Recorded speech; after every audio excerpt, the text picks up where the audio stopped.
A Short History of England by G.K. Chesterton. Narrated by Rainer Borton. 1. Introduction.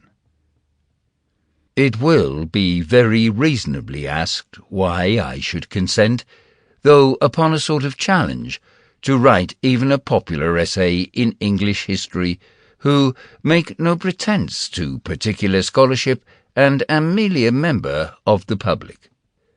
The answer is that I know just enough to know one thing, that a history from the standpoint of a member of the public has not been written.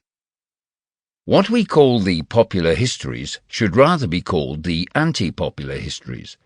They are all, nearly without exception, written against the people, and in them the populace is either ignored or elaborately proved to have been wrong.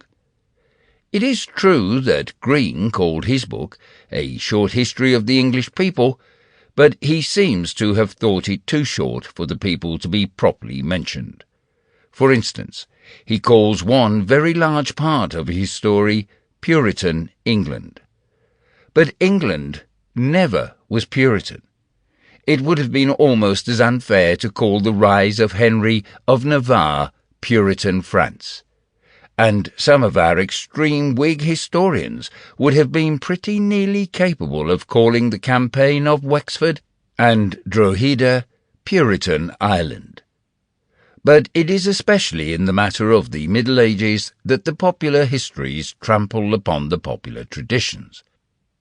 In this respect, there is an almost comic contrast between the general information provided about England in the last 2 or 3 centuries in which its present industrial system was being built up, and the general information given about the preceding centuries, which we all call broadly medieval.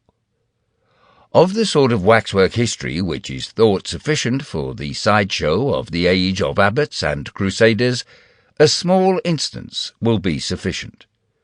A popular encyclopedia appeared some years ago professing, among other things, to teach English history to the masses, and in this I came upon a series of pictures of the English kings. No one could expect them to be all authentic, but the interest attached to those that were necessarily imaginary. There is much vivid material in contemporary literature for portraits of men like Henry II or Edward I, but this did not seem to have been found or even sought. And wandering... Sample complete. Ready to continue?